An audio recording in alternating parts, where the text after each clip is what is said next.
श्री आदित्य देवीलाल। आदित्य जी, एक आंख से इसको देखते रहना समय को प्लीज। दूसरी आंख किस पे रखनी है जी? दूसरी मेरे ऊपर रखनी है।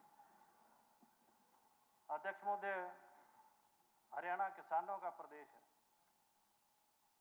और आज सबसे ज्यादा अगर भयभीत है तो हरियाणा का किसान है।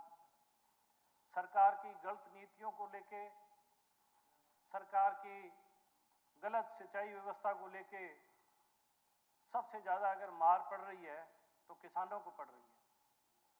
अभी विषय आया कि हरियाणा के अंदर मेरा पानी मेरी विरासत पर आपने एक स्कीम लागू की और इसमें कहा गया कि किसान जो धान की फसल से अलग फसल करेगा तो उसे हम इंसेंटिव देंगे। क्या कभी हमने ये सोचने का काम किया कि किसान धान की फसल क्यों कर रहा है? क्योंकि उसको सबसे ज्यादा पैसा उससे मिल रहा है। जिस फसल में ज्यादा पैसा मिलेगा स्वाभाविक है किसान वही खेती करेगा। और अगर ज्यादा पैसा मिल रहा है तो ऐसी फसलों को, जिन फसलों में पैसा आमदन ज्यादा है, पानी की ज्यादा जरूरत पड़ती है। सरकार ने 10 साल के शासनकाल में अब तीसरी सरकार चल रही है बीजेपी।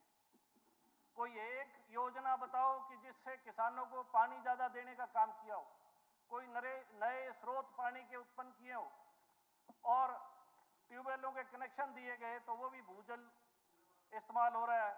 और बड़ी चिंता की बात भी है सबके लिए, आने वाले भविष्य में हमारे पूरे हरियाणा में जो जमीनी पानी है बहुत नीचे चला जाएगा। जितनी योजनाएं बरसाती पानी से संबंधित, नहरी सिंचाई संबंधित, उन योजनाओं को हमें बढ़ाना चाहिए। सरकार तो तुली हुई है कि दादूपुर नलवी जो नहर ओम प्रकाश चौटाला जी ने जिसको शुरुआत की थी और आगे सरकारों ने उसको और आगे बढ़ाने की परियोजना को आगे बढ़ाने के लिए काम किया। बीजेपी की सरकार ने किस तरीके से उस नहर को रोका जाए, तमाम सारे हथकंडे अपना के और वो इन्हें कोशिश की गई। और हाई कोर्ट के फैसले के बाद भी आज भी माननीय विपक्ष के सदस्यगण, कांग्रेस के सदस्यगण भी जवाब तलबी कर रहे हैं सरकार से कि आप उस नहर को बंद क्यों कर रहे हो। मैंने देखा कि अभी मंत्री जी खड़े होकर बोलने लगे कि वहां के इलाके के लोगों से पूछो। हरियाणा के अंदर जो गांव देहात के लोग हैं उनकी जीविका खेती पे निर्भर है। कोई गांव का आदमी नहीं कहता कि मेरे गांव में पानी ना आए सिंचाई के लिए। हर आदमी को पानी की जरूरत है। जिनके पास जमीन नहीं है वो भी उन्हीं खेतों से जाके अपनी जीविका करते हैं, अपने बच्चों को पालने का काम करते हैं। हमारे पड़ोसी राज्य पंजाब में जब भी कोई पानी का इशू आता है, सारी स्टेट के उनके जितने भी पार्टी के मेंबर्स हैं खड़े होकर मता डाल लेते हैं। जब ये सुप्रीम कोर्ट ने फैसला कर लिया था कि हमें SYL का पानी मिलना चाहिए और हमारे हक में फैसला आ गया, आपने तीसरी सरकार आपकी, आपने एक दफा भी सारे उसको इकट्ठा एक प्लेटफॉर्म पे क्यों नहीं बुलाया? जब वो रेजोल्यूशन डाल सकते हैं तो हम क्यों यहाँ विधानसभा में विधायक पेश कर सकते? हमें पानी के लिए सब राजनीतिक चीजों को छोड़ के हरियाणा के हितों के बारे में सोचना चाहिए। अगर हम पानी पे सोचेंगे तो मैं समझता हूं किसान खुशहाल होगा, उसे पर्याप्त पानी मिलेगा। अगर पानी मिलेगा तो उसकी फसल होगी। और जो कर्जा उसके ऊपर चढ़ता जा रहा है, जिस भय के साए में वो जी रहा है, जो आशा उम्मीद कर रहा है कि हम सब लोग जो हरियाणा की विधानसभा में उन किसानों के वोट लेके, गांव देहात के वोट लेके हम यहाँ आके बैठे हुए हैं, वो हमारे से बहुत बड़ी उम्मीद लगाए बैठा है। हमारे से बहुत बड़ी उसको अपेक्षा है कि हमारी जो बात है इस इलाके की, गांव देहात की, वो तमाम सदस्यगण अपनी अपनी विधानसभाओं से जो जीत के आए हैं वो एक पटल पे एक आवाज में रखेंगे। लेकिन आज जो मैंने देखा कि जब दादूपुर नलवी की बात आई तो आपस में हम विरोधाभास कर रहे हैं। हमें तो ग्राउंड वाटर बचाने के लिए नए जलाशय निकालने चाहिए।